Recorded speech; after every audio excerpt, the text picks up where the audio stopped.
Hola, buenos días. Estamos aquí con el honor de un hombre que nos recibe, que es político, escritor, padre de dos lindas niñas, Martina y Eugenia, abuelo de Juan y Felipe, un hombre conocido y que nos abre las puertas de la Embajada de Argentina, el embajador Óscar Moscariello. Buenos días, embajador. Muchas gracias. Qué honra, qué alegría. Buenos días, Patricia.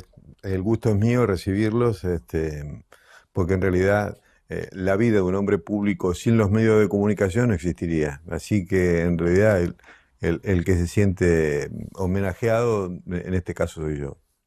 Óscar, estaba yo viendo tu biografía, que además es muy interesante, la manera como efectivamente manejas la información pública. Te felicito. Yo quedé gratamente sorprendida porque todo lo que necesitaba, afortunadamente lo encontré. Y entre ellas encuentro que eres porteño. Porteño. En realidad no soy No porteño. eres porteño. A No, ver. no, yo nací en el interior, en un pequeño pueblo que se llama Arroyo Seco, en la provincia de Santa Fe. Lo que sí desarrollé toda mi vida profesional en la ciudad de Buenos Aires, como la mayoría de los argentinos. Terminamos todos en la capital para poder desarrollar lo que es las inquietudes que uno tiene. O sea, la vida pública, la universidad y Boca Juniors es el atractivo más importante que tiene un ser humano como para mezclar todo.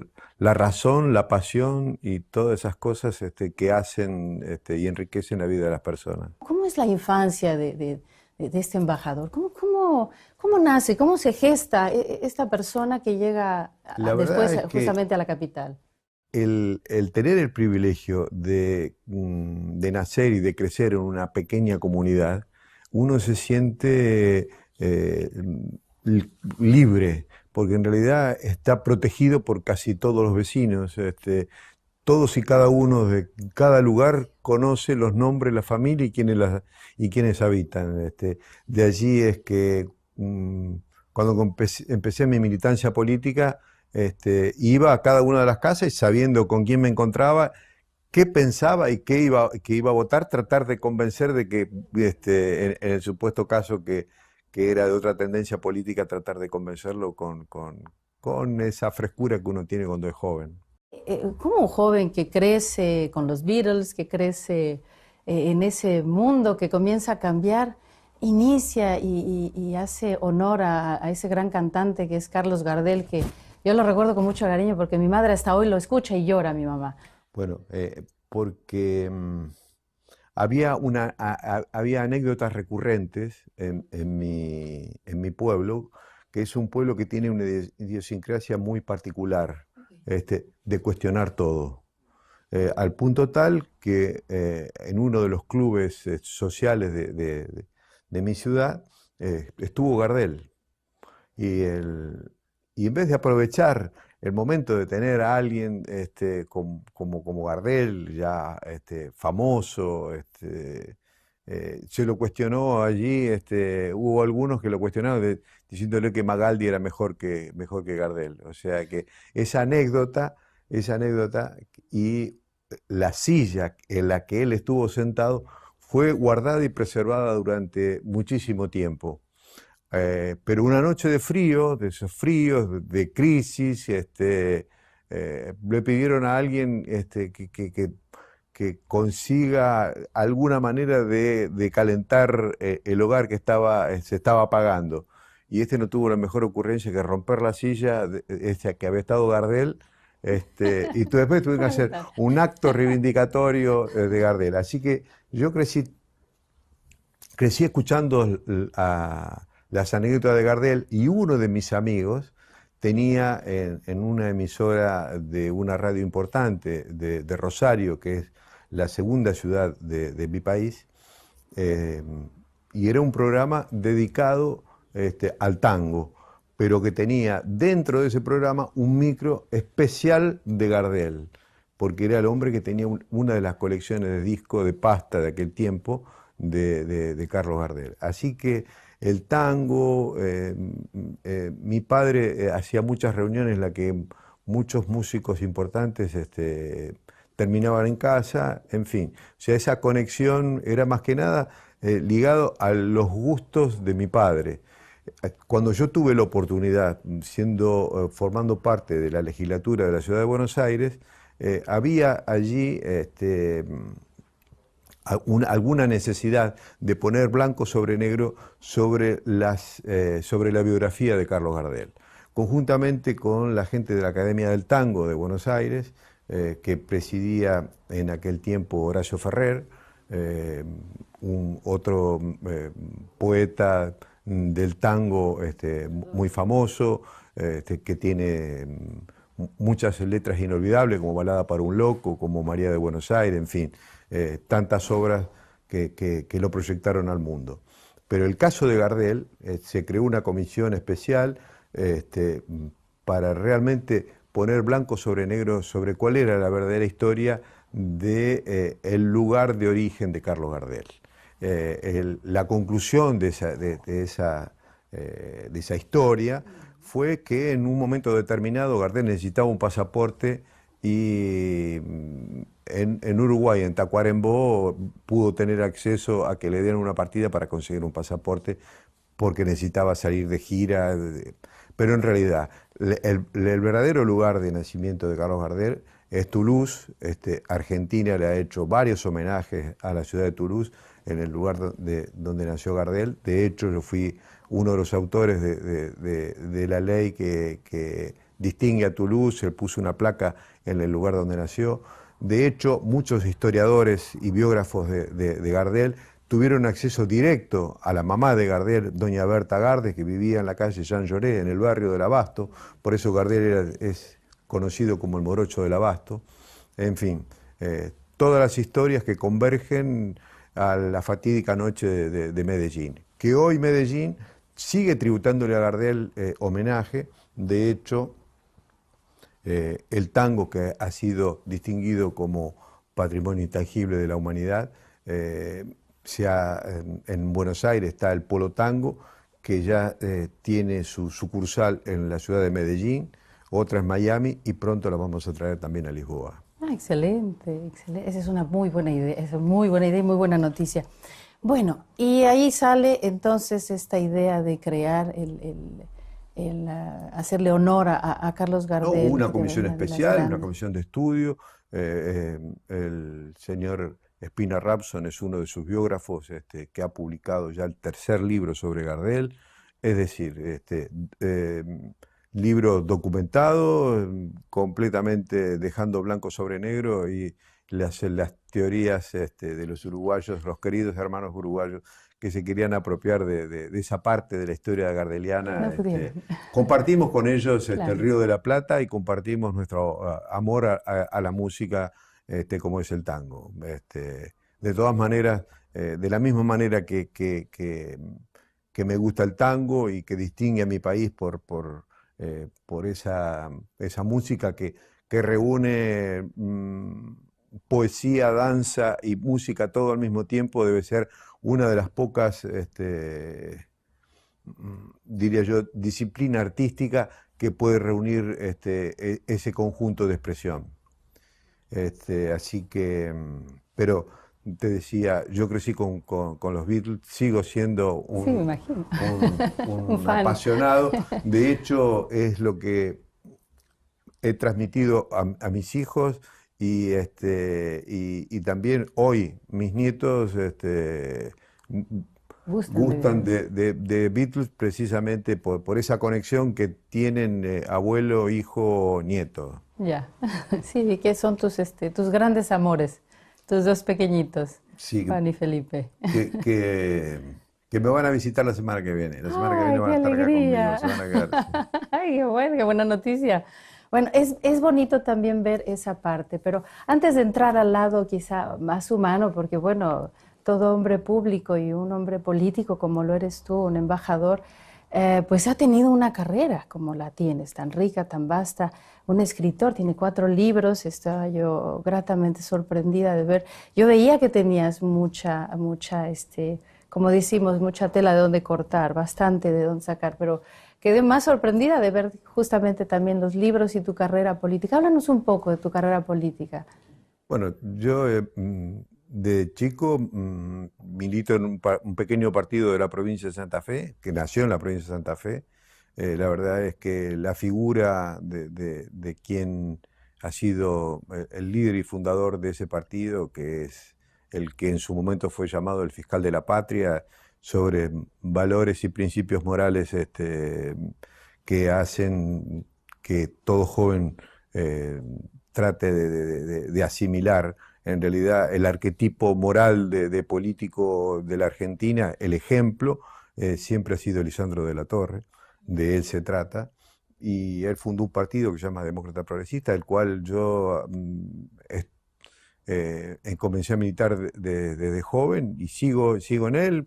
He hecho carrera también ocupando los cargos en los estamentos partidarios. A través de ese partido, mis cargos electivos también tienen que ver representando al Partido Demócrata Progresista en distintas coaliciones políticas, de los cuales la última que emprendimos por allá por el año 2002 es la que en este momento participamos primero por la jefatura de gobierno de la Ciudad de Buenos Aires, en la que Macri llega a ser jefe de gobierno, y después es a la primera magistratura del país. Esa misma coalición política es la que forma parte de Cambiemos y que lo tiene a Macri como el líder, digamos, de esa agrupación política que es la que gobierna hoy mi país. Fuiste asesor de la Cámara de Diputados de la Nación, ¿fue ahí donde Sí. comenzaste? Sí, ahí comencé precisamente con uno de los que fue mi maestro, que fue Alberto Natale, diputado nacional. Yo colaboraba con él asesorándolo y más que asesorándolo, aprendiendo a su lado, un hombre muy formado en el derecho, también escritor de muchos libros y de ensayos y de derecho constitucional. Eh, y, y bueno, eh, fueron mis primeros pasos. La verdad es que yo tenía también una consultora que hacía trabajo de redacción de discursos, de asesoramiento legislativo, dedicado a la ciencia política, que, que- que es lo que en realidad ha sido mi formación. Nunca pensé en ocupar un cargo electivo, siempre estaba del otro lado, digamos, de- nunca en la exposición pública, hasta que llegó el momento que la propia demanda de la circunstancia lo llevan a uno a un camino que después es difícil Sí, porque eso veo que en el año 2000 ya volver tienes la atrás. banca como legislador porteño. Sí, y después de 2000 hasta el 2015 nunca dejé. O sea, que fueron 15 años dedicados a pleno, ocupando distintas comisiones de trabajo, y hasta llegar a presidir la legislatura porteña. En fin, todo el camino, todo el recorrido hasta llegar, hasta que los propios pares lo distinguen a uno, primero como líder de grupo y después presidiendo la legislatura. ¿Y cómo viviste, cómo sentiste este cambio? Porque yo voy viendo que sales aprendiendo, y con ideas, como estamos jóvenes, tenemos esas ideas, las abrazamos, nos gustan, luchamos por ellas, pero bueno, el camino se va abriendo y con mucho trabajo, como dices tú, con mucho esfuerzo, llegas y sigues avanzando. ¿Qué cambio hay en ese? Porque entre las ideas, los ideales y ya el facto estar ahí, estar enfrente, estar militando, estar diciendo, escribiendo, firmando, debatiendo, argumentando los ideales que hoy son una realidad. ¿Qué cambio viviste en esos momentos? Lo que pasa es que la vida es tan precipitada que uno no tiene tiempo. Los momentos de reflexión son precisamente aquellos que te permiten escribir un ensayo o analizar eh, eh, distintas fuentes informativas como para hacer una propuesta. De eso se trata, eso es así. Uno trata de formar primero un grupo humano de equipo, porque por lo general no lo logra uno solo. Eso lo aprendí cuando formaba yo parte de un equipo que trabajábamos para fortalecer a través de la figura de un personaje político, pero también para poder llevar a la práctica las ideas que uno cree que son las más convenientes, que son las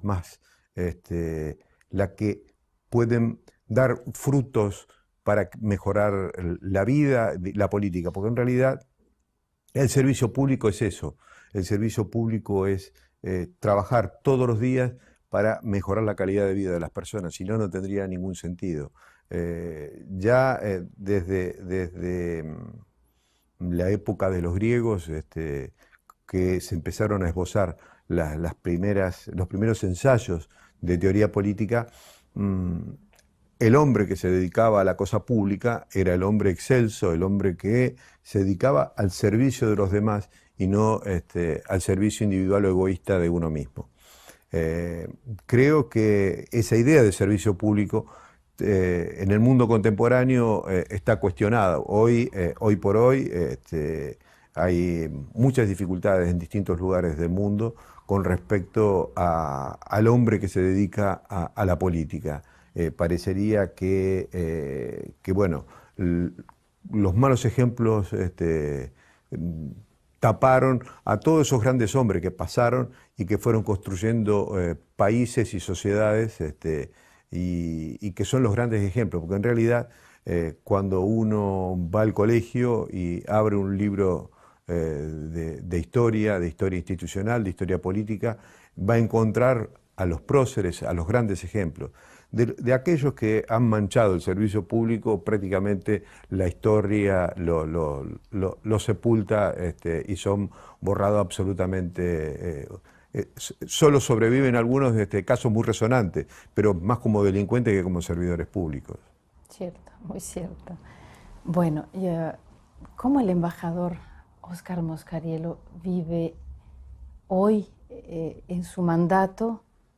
Porque tú eres un hombre político, eres un hombre, por lo que yo veo, por lo que yo siento, por lo que tú transmites, que lucha por su ciudadanía, que lucha por los ideales que tiene, y de repente es llamado a servir como embajador de Argentina en Portugal, que es muy lindo, porque llevas muchas cosas que nos explicarás con más detalle tú como embajador, porque eso es una parte que la gente, pienso yo, a veces ignoramos, ¿no? A veces pensamos que una embajada es únicamente un pasaporte, una visa, o un lugar que nos socorre cuando estamos fuera de nuestro país. Y una embajada, pienso yo, que es muchísimo más que eso. Pero volviendo a mi pregunta, ¿tú quitas o no quitas, no sé, esa es justamente mi duda, al venir a Portugal como embajador, la política, o es parte justamente de la política? Es parte de la política, más que nada por el momento en el que el presidente Macri asume como primer magistrado del país. La Argentina venía de una década de espalda al mundo, y entonces el hecho de nombrar distintos embajadores en distintos lugares del planeta tienen ese significado, el recuperar la Argentina su lugar y su posición en el mundo.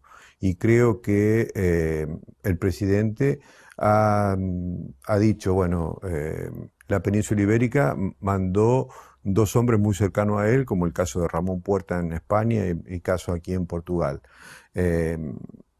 Y todo ha sido pensado precisamente porque la Argentina lo que necesita es posicionarse, recuperar confianza y tratar en lo posible de volver a recuperar los mercados perdidos, de volver a tener una posición en el mundo, de atraer inversiones. Y bueno, la península ibérica es un lugar importante. Hay inversiones de portugueses y de españoles de hace mucho tiempo, lo mismo el caso de Italia y de Francia. Bueno, la Argentina tiene que estrechar sus lazos más profundos con la Europa. De hecho, desde el Mercosur se está intentando un tratado de libre comercio entre la Unión Europea y el Mercosur. Así que esa es una decisión que tomó el presidente, de buscar a cada uno, de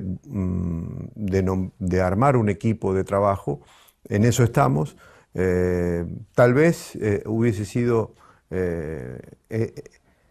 estar en la primera línea, en la trinchera en la Argentina, pero bueno, las decisiones que la toman los líderes y uno tiene que estar en este proyecto de hace muchísimo tiempo y tiene que aceptar el lugar que le toca. Y todas las cosas del servicio público son momentáneas. Así es la democracia. Uno tiene una representación, las representaciones son temporales. Los sistemas republicanos y democráticos funcionan así y así debe ser, y es lo mejor que le puede pasar a una sociedad, que haya recambio, que haya alternancia, que no se cristalicen las personas en los cargos, porque las agendas se agotan y siempre es bueno sangre nueva, renovar permanentemente, como para que haya lucidez y no se pierdan en el camino de los oropeles, de los momentos gratos que tiene este trabajo, pero que en realidad la finalidad de uno es otra. La finalidad de uno es que la Argentina sea reconocida en el mundo, que sea respetada, que sea un país creíble y que precisamente tenga muy buenas relaciones con todos los países del mundo, y tratar en lo posible de lo que la Argentina es, sea conocida por lo que es, por lo que la Argentina puede dar, por lo que la Argentina produce, precisamente por lo que la Argentina produce, porque sin poder ofrecerle al mundo lo que el argentino, el que trabaja todos los días, pone al servicio de la gente, no mejora la calidad de vida. La calidad de vida de las personas es eso, con productividad, con trabajo y con valorar lo que uno hace. Bueno, aquí yo veo dos cosas. O sea, me hablas de Argentina. La Argentina ocupe su lugar. Cierto que la Argentina es muy querida. Yo la quiero mucho. Yo conocí a Argentina, para mí era un sueño robido por mi madre, pero que ocupe su lugar. ¿A qué te refieres con que ocupe otra vez su lugar? La Argentina tiene un sueño de grandeza de quienes la forjaron. La Argentina es un país que tiene un perfil que la naturaleza le ha prodigado, tiene un potencial tan enorme desde el punto de vista de lo que la Argentina produce. La Argentina tiene producción de alimentos sobre 40 millones de habitantes para darle de comer a 400 millones de personas. La Argentina es la segunda reserva de agua potable del mundo, la Argentina es la segunda reserva de gas en el mundo. Es decir, tiene tantas cosas, más allá también de sus bellezas naturales en toda su geografía. Pero lo más importante que tiene la Argentina es su gente. Gente que es cultivada, gente que tiene un nivel de profesionalismo muy importante. La Argentina lo que necesita es saber andar en conjunto, de poder hacer lo que hace individualmente, poder hacerlo de conjunto, de creer en sí mismo. La Argentina fue a principios del siglo XX la sexta potencia del mundo. La decadencia argentina tiene que ver con las malas decisiones de política pública, y creo que en este momento está tratando de encontrarse a sí misma, tratar de ser lo que realmente es, un país de 40 millones de habitantes que forma parte del grupo del G20, es decir, es una de las economías avanzadas, pero que tiene bolsones todavía de pobreza que generan indignación. Entonces, frente a eso es el gran atractivo que hay hoy, una Argentina abierta al mundo, para que los inversores, los empresarios, los emprendedores encuentren un lugar de certeza frente a un mundo que en este momento lo único que tiene para ofrecer son incertezas. Una Europa que está sin saber cómo va a culminar después de la decisión del Reino Unido de salir de la Europa, algunos bolsones de líderes europeos que piensan que la Unión Europea es una mala idea. bueno, lo que ha pasado en Estados Unidos, lo que está pasando por estas horas en Estados Unidos, frente a un nuevo líder como es Donald Trump, que también está generando sorpresas e impactos que están quebrando esa mirada que uno tenía sobre los Estados Unidos y que es realmente un país tan importante en el concierto de las naciones que está generando muchas dudas, especialmente con sus países vecinos, como el caso de Canadá y de México. Frente a todo ese panorama, la América del Sur aparece allí como un lugar de posibilidades. El caso del Mercosur con Brasil, Uruguay, Paraguay y la Argentina, que es el 50% del Producto Bruto de la América del Sur, ofrece una posibilidad de estabilidad política, de estabilidad económica, que tiene algunas zozobras financieras, pero que todos los indicadores muestran que ese rincón del planeta ofrece las posibilidades como países emergentes de poder generar condiciones que puedan aportarle al mundo mejor bienestar.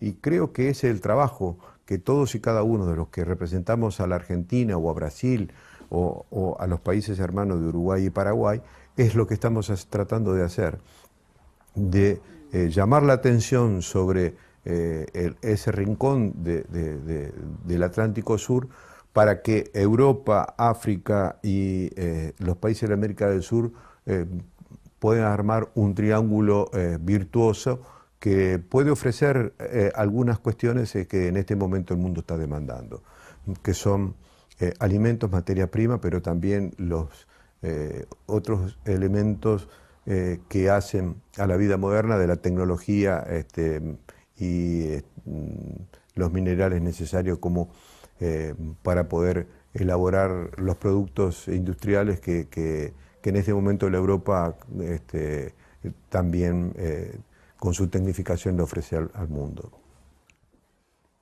Y dime una cosa, yo te escucho hablar. Yo tuve la oportunidad de estar en la presentación que hiciste en la universidad consciente al Bicentenario de Argentina y Portugal. Tuve la oportunidad de hojear ligeramente los resúmenes de tus libros.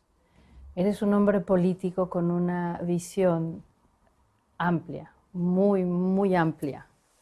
Vienes a Europa y se expande todavía más tu visión, ¿no? Porque no solo ves la introspectiva, sino también la retrospectiva de tu país. Y estás viendo de dónde viene, dónde está y a dónde va, según efectivamente, como dices tú, lo quieren hacer los líderes hoy de tu país. ¿No es a veces esa cualidad un obstáculo en tu carrera? No, para nada, para nada. Cada uno forma parte de un grupo humano y un equipo y creo que precisamente el rol a cumplir es que cada momento de la vida de uno, estar al frente de una cátedra, ser dirigente del equipo de fútbol que uno ama, eh, ser integrante de un grupo familiar, tiene que tratar de ser y de dar lo mejor de sí. No, las limitaciones son mentales, y uno tiene que disfrutar de lo que le toca y hacerlo de la mejor manera. Yo cuando asumo un compromiso, lo asumo de esa manera. Trato de hacerlo mejor. No tengo que estar pensando en que podría estar en una posición mejor. Trato de hacerlo mejor en el lugar que estoy y el que me toca. Seguramente los obstáculos los pone uno mismo. Y creo que esa es la manera de funcionar y de trabajar. Eh, la cuestión es no renunciar a lo que uno piensa y poder decir lo que uno piensa. Y lo mejor que puede tener un ser humano es que cuando se va a dormir pueda dormir plácidamente y disfrutar del sueño. A veces es ser difícil que te entiendan, porque a mucha gente no ha salido del país, mucha gente no ve cómo se ve Argentina desde fuera, o muchas veces estando en el país no valoras esa gran riqueza, porque Pero bueno, vos sabés que yo he tenido la suerte de tener muchas millas y de haber viajado porque he tenido responsabilidades que han hecho que tenga que cruzar varias veces el charco, como decimos nosotros los argentinos, que es el Océano Atlántico. Eh, y bueno, eso me ha permitido también de tener una mentalidad, y porque los viajes, los lugares forman y hacen crecer a las personas. Nos has hablado de tu gran pasión. Estaba yo viendo que eres secretario de Relaciones Internacionales del Atlético Boca Juniors. Sí, antes de eso fui un espectador de platea desde que era chico. De hecho, los momentos más importantes de recuerdo que tengo con mi padre es de pequeño de ir a ver los partidos de fútbol de Boca Juniors. Yo creo que es una pasión que se transmite siempre de padre a hijos. Tengo mi hija mayor que es más fanática que yo de Boca Juniors, pero bueno, esas son cosas que uno comparte también con los hijos. Eh, en el caso de mis nietos ya es más complejo porque no les gusta el fútbol, no les gusta el fútbol, les gustan más los juegos de tecnologías que todavía no se les despertó la pasión por el fútbol. Pero yo, no solo eso, sino que fui vicepresidente de Boca Juniors, eh, y en la renovación le había dedicado 4 años muy intensos, prácticamente entre la legislatura, la política, la universidad y Boca. Prácticamente mi familia se olvidó de mi existencia, así que quise poner un poco de calma. Tengo un cargo institucional que es más simbólico que representativo, pero sí sigo conectado con Boca. Casualmente el presidente de la República de Portugal me preguntaba, cuando le presenté mis cartas credenciales, que le explique cómo podía separar ambas cosas. Y la verdad es que mi única respuesta fue que las cosas del corazón, la razón no los puede explicar. Esto es así. Hay ciertas cosas, uno puede cambiar de todo, puede cambiar de idea, puede mudar de partido político, puede mudar hasta de cambiar de pareja, pero nunca cambia del club que se aferró de su primer momento de pequeño. Hablas de tu papá y hablas de tu abuelo también, que fue alguien que te transmitió ese amor a la lectura, ese amor a ir a investigar más. ¿Te gustaría a ti repetir lo mismo con los pequeños, con Juan y con Felipe? Pero yo no he tenido esa oportunidad de estar. Mi abuelo Adolfo, que era el padre de mi madre era hija única, yo era su único nieto, estaba todo el tiempo conmigo. Y yo tengo recuerdos pero tan importantes de mi vida y mi relación con mi abuelo, y mi abuelo falleció cuando yo tenía 8 años. Es algo, hasta el olor del abuelo. Y él me enseñó a leer, me enseñó a escribir. De hecho, yo empecé el colegio, me tuvieron que tomar un examen porque yo ya sabía leer y escribir, pero por la edad que uno puede ingresar al colegio, no es la habilitada. Me tuvieron que tomar un examen para realmente dejarme ingresar siendo más pequeño. Así que, bueno, todo eso fue mérito del abuelo, en realidad. O sea, le debemos a Adolfo que el embajador Oscar Moscariello lo ame y escriba también como lo hace, porque él te enseñó a escribir. Empezamos haciendo palotes, me acuerdo, hojas y hojas de palotes y de rayitas y cositas como para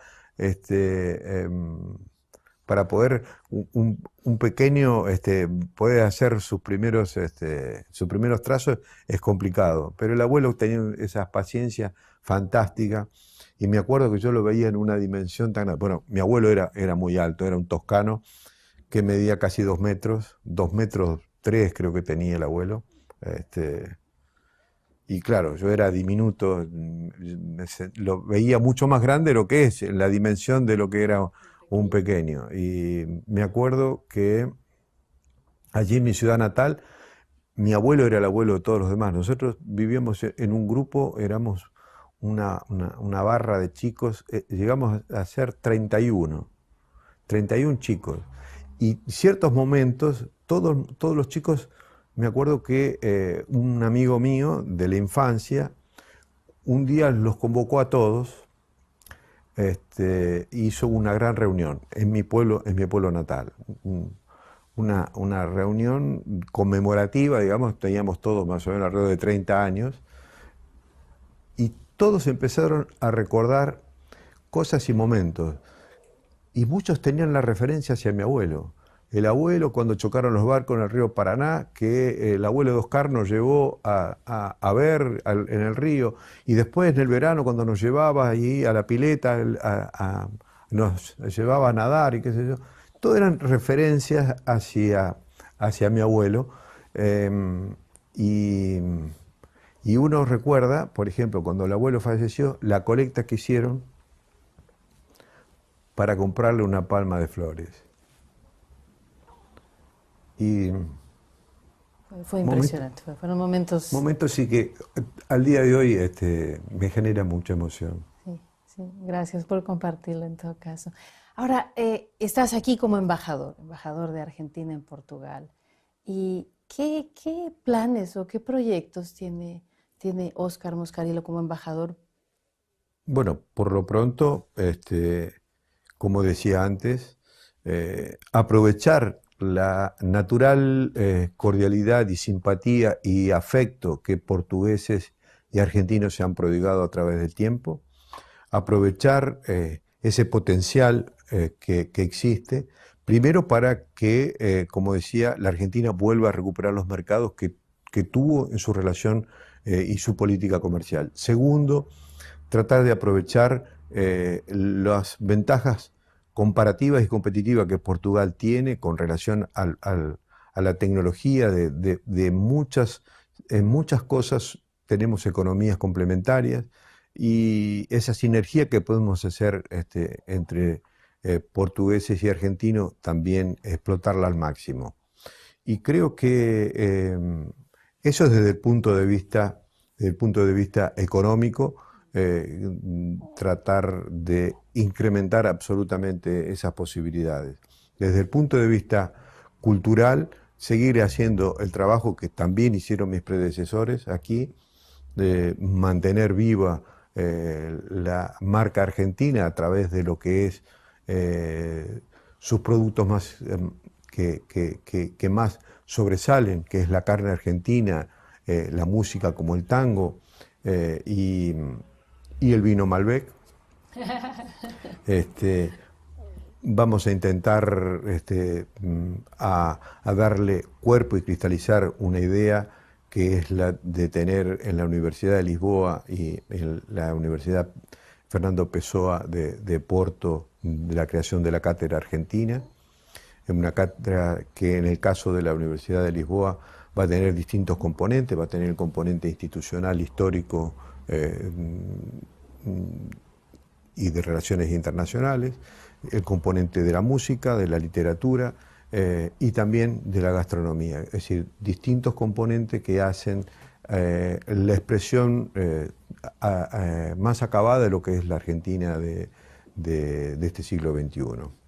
Y por supuesto, y seguir trabajando todos los días, generando la participación de la Embajada Argentina en todos los eventos posibles que puedan hacer de esta embajada un faro que ilumine a los argentinos que viven aquí, pero también involucrar al resto de la comunidad portuguesa en las actividades de la embajada. Cuando escuchamos hablar al embajador, vamos a organizar, vamos a promover, uno tiene la impresión que eso se hace, como que eso que no es, obviamente, hay un equipo, como bien dices, que te sostiene, que te ayuda, que te apoya. Pero el trabajo del embajador es muy importante, es muy agotador a veces. Y lo ignoramos, o sea, a veces lo vemos por fuera y decimos, wow, o sea, tiene inmunidad, ¿no? Todos los privilegios que tiene un embajador, pero uno no ve la enorme responsabilidad que hay atrás, quizás. Entonces, háblanos un poquito de ese trabajo, de esa enorme responsabilidad que a Y veces la llevan. responsabilidad que uno tiene en los países, que uno es el representante, es jefe de una misión y que representa al país en el exterior. O sea, el representante máximo de la Argentina en Portugal es esta embajada y quienes formamos parte de la embajada. Es un trabajo constante de tratar de ubicar a nuestro país en el lugar donde uno considera que tiene que estar. También echar bases para que las relaciones bilaterales eh, se fortalezcan, tratar de que con el resto del cuerpo diplomático también tener relaciones que permitan resolver cualquier conflicto, ya sea por parte de entre los estados o en los propios ciudadanos que, que, como sabemos, van y vienen en distintas partes del mundo. Aquí hay una comunidad de argentinos que vive en Portugal, gente que trabaja aquí, que es muy apreciada, porque muchos de ellos son profesionales, y bueno, y tiene una relación muy estrecha también con la embajada, con el consulado. Y uno hace todos los días, tiene que hacer su aporte, su grano de arena, como para que lo que significa la Argentina sea reconocida y valorada desde todo punto de vista, desde el punto de vista cultural, desde el punto de vista eh, de todas las expresiones que la Argentina puede darle al mundo a través de sus letras, a través de su música, a través de lo que esa tierra tan fértil de la Argentina produce para el mundo, pero también tiene que ver con las relaciones institucionales, tiene que ver con el trabajo diario que uno hace, tratar de estar presente en un medio de comunicación, de estar presente en un evento, de estar presente en todas aquellas circunstancias de la vida institucional de un país, como en mi caso, aquí en Portugal. Es decir, es trabajo diario, trabajo permanente, desde la mañana a la noche. Por supuesto, están aquellos eventos que son lo que la gente mira, que parecería que son los privilegios de un embajador. Pero en realidad, cuando uno va a uno, dos, tres, cuatro, después eso que parece un privilegio termina siendo una carga. Este, y, y la verdad es que ser embajador es mucho más que ir a cóctel, sino es un trabajo que es un servicio público también desde otra perspectiva. Es decir, hay momentos de mucha tensión, hay momentos en los que uno tiene que hilvanar y tratar de corregir ciertas situaciones que se pueden poner complejas, tratar en lo posible que las relaciones entre los países que uno representa, en el lugar que uno lo representa, puedan mejorar y estar al máximo de la relación de amistad, tratar de preservar ese equilibrio que generan la convivencia de los países. Este es un mundo que todavía tiene muchas injusticias, que hay situaciones de conflicto muy duros. Por supuesto, estamos aquí en un país de paz, de armonía, de estabilidad institucional, y es un país que ofrece muchos ejemplos de convivencia, que sería importante que sea un espejo para que el mundo se vea reflejado en él. De la misma manera es lo que sucede con mi país. Es un país en el que conviven personas de distintos orígenes. De hecho, los países, como el caso de la Argentina, han sido gestados por gente que buscó un lugar para vivir, eligió la Argentina, de distintos orígenes, de distintas nacionalidades, que forjó y hizo de un país multicultural, un país en la que todas las religiones conviven al mismo tiempo. Es decir, es algo que también podemos dar como ejemplo en el mundo de lo que es la convivencia, la tolerancia y la vida en común. Pues nos queda claro en todo caso que el embajador Óscar Moscarielo es un gran hombre, un hombre que conoce muchas cosas, grande en el sentido de que tiene una obra atrás y un trayecto atrás, y eso es muy bonito.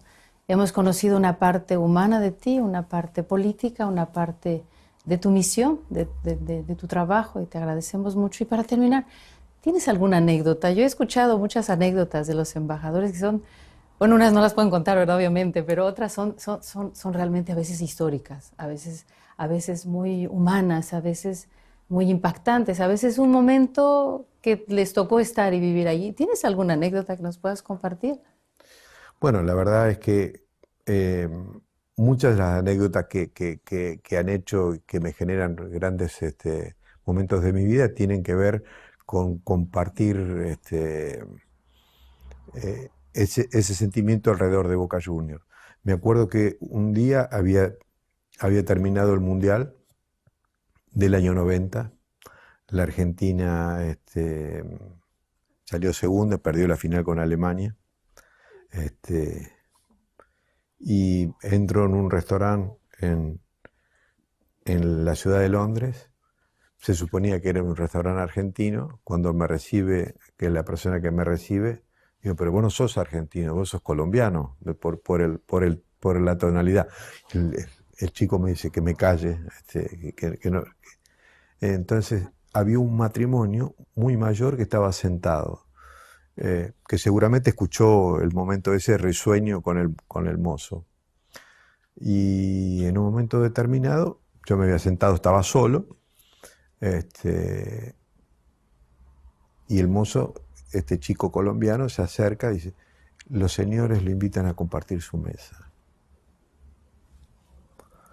Entonces me acerco, eran dos napolitanos que estaban allí para decirme que querían compartir conmigo un momento porque se querían solidarizar porque en su país, en el Mundial de Italia, lo habían hecho llorar a Maradona, que era para ellos como un hijo. Ese momento que era de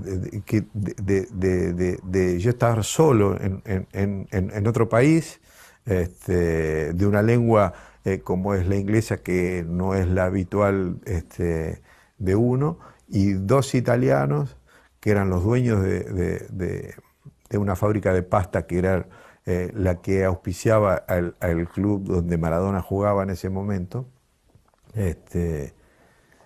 Querían hacerme sentir el afecto del pueblo italiano a través de Diego Maradona, que era el símbolo de la selección nacional de aquel tiempo de mi país.